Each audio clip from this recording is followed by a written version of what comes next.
It is Sunday sit-down time. With me now are two very special guests. We have Sophie and Lindsay Cunningham, former Mizzou basketball players who've just been spending the last few months over in Australia. So welcome back to the United States. Thank you. We're super excited to be home. We knew we missed home, but being back and being around the community, being around the people, it's like, dang, we really missed home. Yeah, we definitely enjoyed our time there, and it was sad to leave, but showing up back in Columbia, Missouri has felt really, really good. So we have to begin with kind of, what's been taking over the sports world with COVID-19.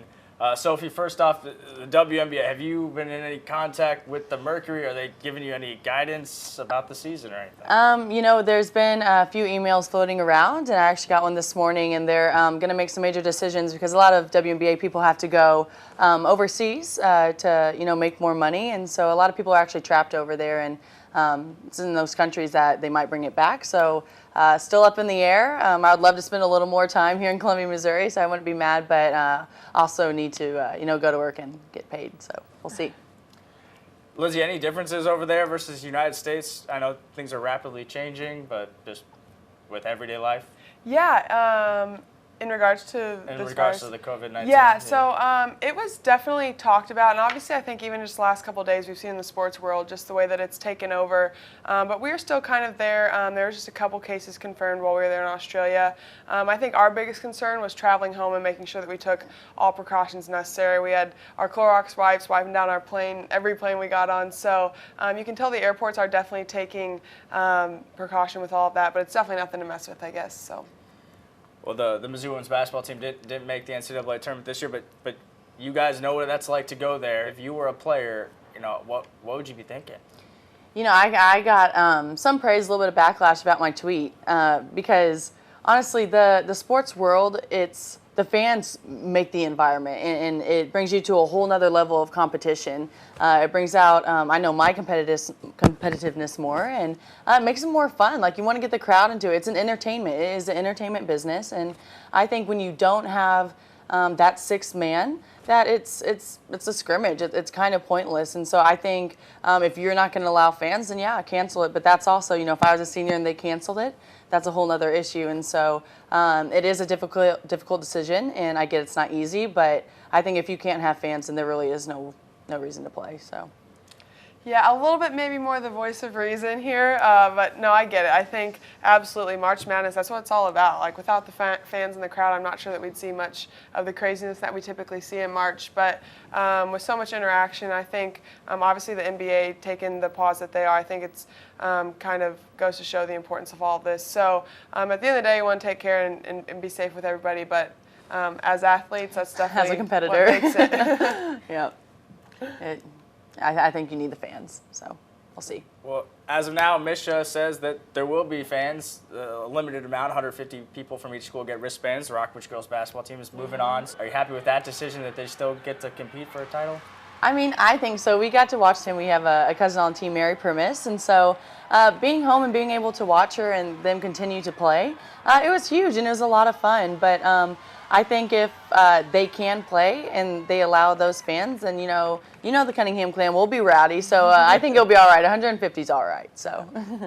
Yeah, I think it's kind of interesting, though, how you decide that number. I think it's kind of interesting. If you're going to let people in, let people in. But 150 is a good amount, and we'll definitely work to get a wristband if that's the case. Yeah. I'm sure that you guys, Jill May, will definitely make sure that you guys are two of the people that get the wristbands.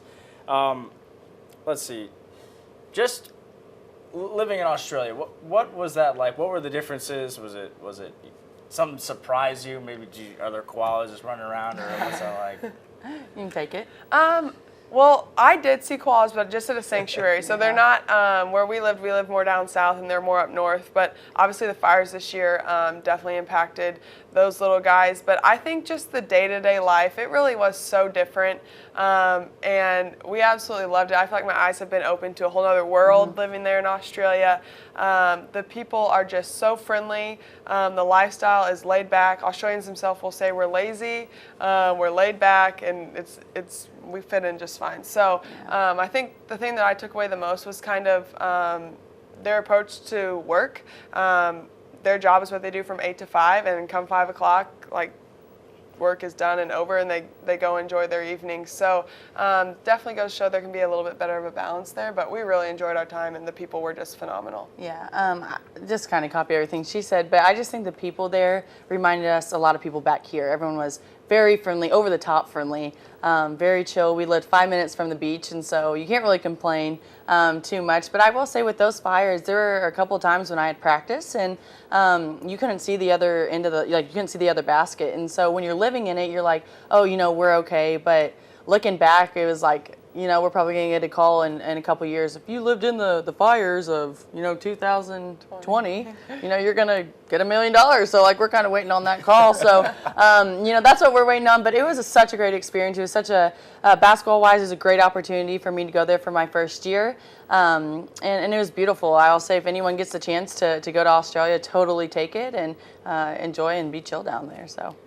Well, you started a fund on GoFundMe trying to raise money for that. So what was the result of that, and how were those funds, I guess, helping people out? Yeah, it was awesome. It really was. And I knew that Mid-Missouri has our back, and people follow us. And so I'm like, people are struggling here, and we're so blessed back home that we don't have to deal with this. And so I wanted to get people involved, and I did.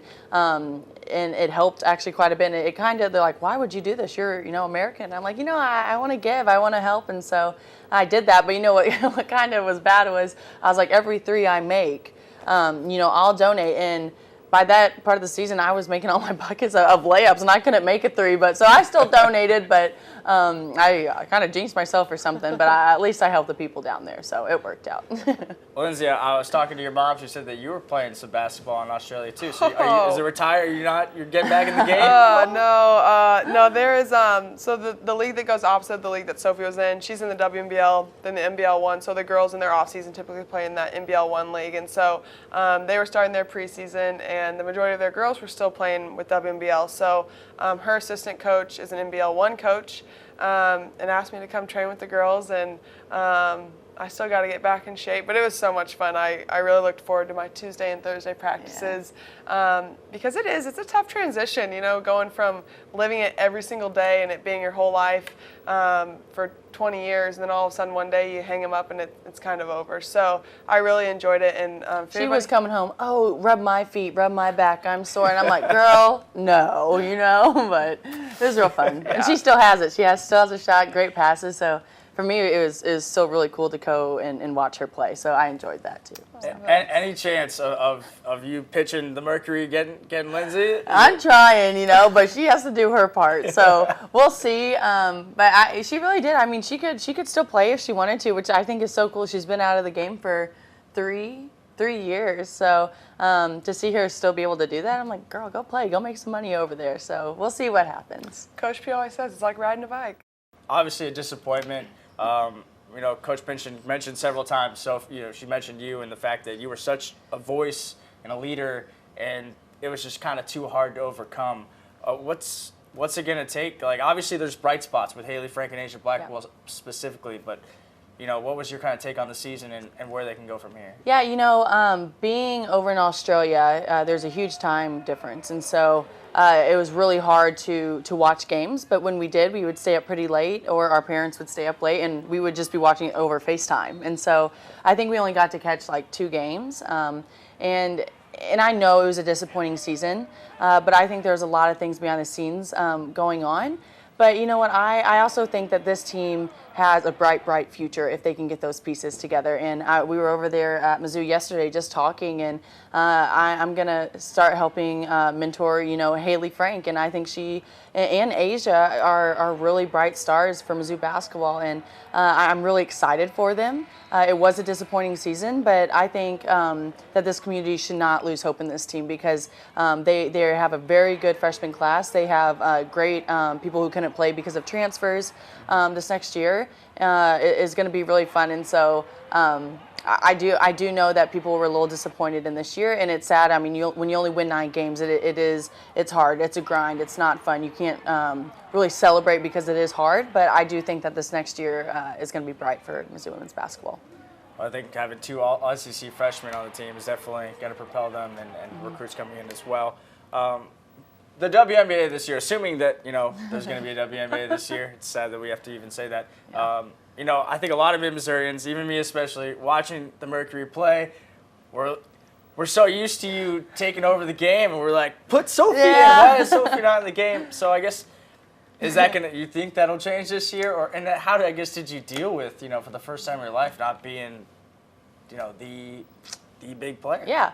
You know, I think when people are like, oh, she made it, that like, oh, everything's good, you know, but I will say that this last year has probably been the hardest year of basketball for me in my whole life. And I did work to get to where I'm at, but I'm not where I want to be at all. And so it is a blessing. I'm glad that I reached that. But when you have Brittany Griner on your team, you have DeWanna Bonner, you have Diana Taurasi, and just veterans players. And in the Mercury, they like veteran players. And so coming in as a rookie, people were like, oh, well, we were surprised that you even got in. And I'm like, put me in. No, I'm just kidding. But I was like, no, I can play. And so I did have to, you know, be patient and put in work outside. But now I need to know I need to put even in more work. And so I'm actually very motivated. I'm excited for this season. We've gotten a lot of trades and a lot of new people. Skylar Diggins is on the team. She's great. So I really am just so excited. I'm ready to do my part, own my role, and I want to make a name for myself even more. And I think that I'm so used to going in and, you know, like, here we go, but these are the best in the world. And so, like I said, I've learned from them. I'm taking in their advice, and a lot of people have their best seasons when they're 30 years old. I'm 23, and so I'm like, I want it now, but I know I have to be patient. But I really am excited, and I'm so blessed that you guys are keeping up with me. You know, when I did have that 19-point game, so many people reached out, and I'm like, yeah, I'm putting it on for Mid-Missouri. Like, that's really what it was about. It wasn't about me. It was from where I came from, and so it was super exciting to see everyone, you know, always tuning in. So I appreciate that. So, Lindsay, have you taken on the role of, like, agent here, or Well, just, Yes, she had. No. No, I haven't. And Sophie's got a great agent that she's working with here, and we're really excited for the things that I think he's going to be able to do for Soph's career. But I'm not sure. I definitely have taken on some form of role. I've got to definitely officially name it. But I think even just all the various things that come her way, scheduling things, kind of just being there as her support. I guess that's just being a sister, but I've taken it to a whole nother level, so I've got to figure out something. But no, it's been really fun, and she kind of touched on it, but I think us being able to be together, especially this first year where she did go through some rough patches that she's just never really experienced. It was kind of hard for me to watch her go through these things, but in the same sense, most people have experienced that kind of adversity at some point in their career. I did in high school, in college, so I'd kind of been through it a bit. So it was really cool that we were able to be there together. Mm-hmm. And everyone says your rookie year is your toughest, so I think the best is yet to come for Soph. Well, I wanted to ask you about the men's basketball team, too. You were vocal about Parker Brown on social media, getting a little bit more playing time. He played really well. Parker doesn't have social media, so whenever we asked him about it, he didn't even know you were giving him the support. But what do you think, I guess, of just the men's basketball team? Like I said, you know, we didn't really get to watch, but Yeah. I just want to stick up for him. We've been family friends since we've been born. You know, their mom played at Mizzou with our aunt. My mom was running track at the time, and so there's a family connection. We might be gone, but there's still a family connection, and he's a really good kid, and I think if you give him the opportunity, he'll succeed. But you just have to have the right people in your ear, and you know, I probably shouldn't have said that, and I know Konza knows what he's doing, and he's a great coach. But you know, I want to stick up for my little brother too.